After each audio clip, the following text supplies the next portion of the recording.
let's talk wrestling, because I didn't know you were into wrestling. What Love stage, wrestling. when were we a fan? Were we a fan in the 80s, the 90s, the 2000s? When did we like wrestling? Attitude Era. So this is this WCW NWO stuff, Stone Cold. I'm trying to X-Pac. yeah. Who do we have here? Well, I didn't really watch WCW too much, but I liked Sting from there, Booker T, but then the WWE, The Rock, Stone Cold, obviously, and then Kurt Angle was my dude. He was like the Olympian wrestler before, right? Right. Yeah, then he went gold medalist. Yeah, that's right. Yeah, I missed that era, man. I'm dating myself, but I grew up with Jake the Snake Roberts, Rowdy Roddy Piper, Hacksaw Jim Duggan, Coco Beware.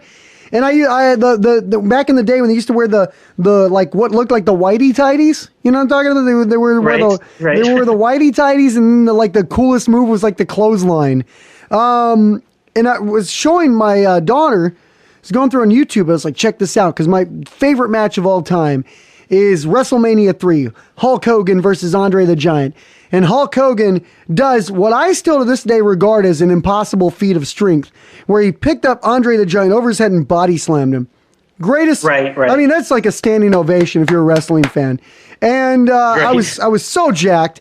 So I show that, and then I go, well, I should see like new stuff, because my daughter loves this show called Broken Skull Ranch with Stone Cold Steve Austin. You ever heard of that? Yeah. It's on CMT. Never watched it though. It's pretty good.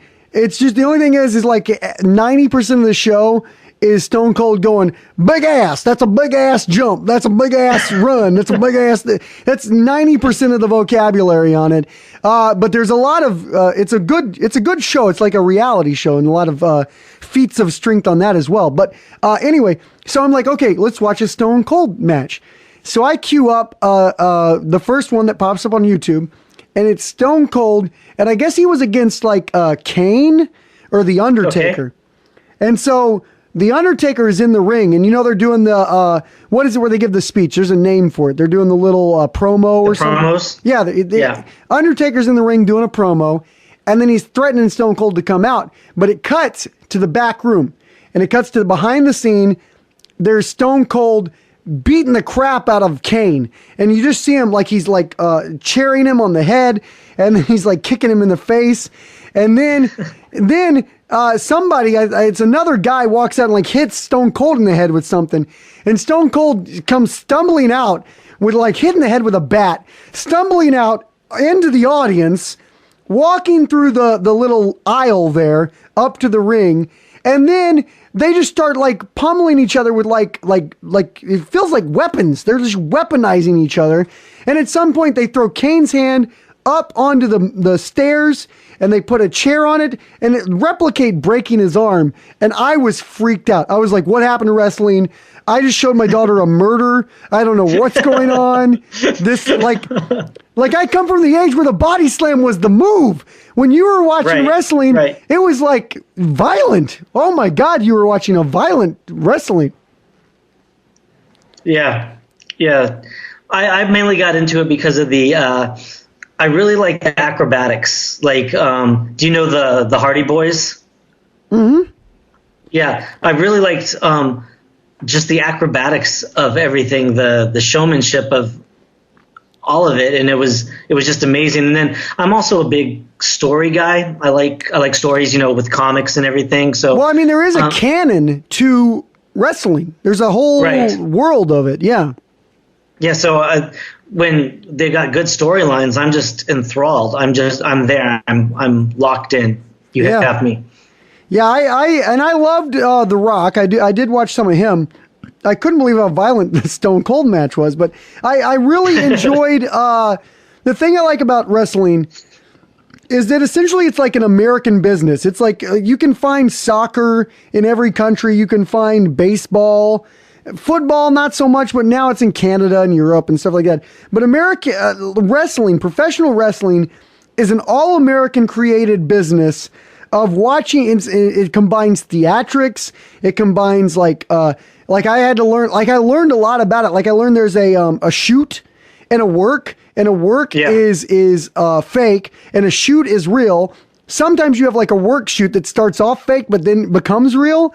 So it blurs the lines between reality and fiction in a lot of ways. Like when CM Punk, did you ever follow CM Punk? Yeah, I love CM Punk. Okay, so there's this great speech where he like quit the WWE and he's sitting cross-legged and he's talking in this promo about Vince McMahon or somebody like that. And he's just the pipe bomb. Yeah, and he's trashing the WWE. Turns out like 90% of what he said was completely how he actually felt. But the whole, like, it was staged to a point, but then a lot of it was very real. And that blurring the lines is like an art form. To me, I see it as a very high-level art form, is how I see it. Yeah. And I think it gets made fun of because people just go, oh, it's just fake. And they don't step and say, wait, hold on. You've got stuntmen who have died doing this. It's dangerous. It's all get out. You've got amazing, like this canon that they've written, these writers. They hire top-notch, like Hollywood writers to write these storylines. You've got acting, and you've got reality blended in with all of this. Like, I believe Stephanie McMahon is actually married to Triple H. I think that's a real marriage. Yeah, they're really married, yeah. Yeah. Vince McMahon, really, like, is crazy. He's crazy. So all this stuff like that blending of it all is very amazing to me. And now, to take it a step further, and you'll love this, we're, maybe it's good or it's bad, but I feel like wrestling has caught on so much so that now we have a literal WWE Hall of Famer who is in the White House. Did you know that? Did you know Trump was a WWE Hall of Famer? Yes, I did. I did know that. Did you ever see the thing where he shaved Vince McMahon's head in the ring? No, I heard about that. I missed that one, but yeah. You gotta watch it on YouTube, man. Do you have like an Apple TV or a Roku or anything like that? Well, I have the WWE Network, so I can definitely. Oh, you're like a real fan. You're subscribed. Oh, yeah, I'm hardcore. You got to check out the Battle of the Billionaires. It is okay. You're gonna watch our president clothesline Vince McMahon and shave his head, and you will never have a better time in your life. I mean, it's truly amazing.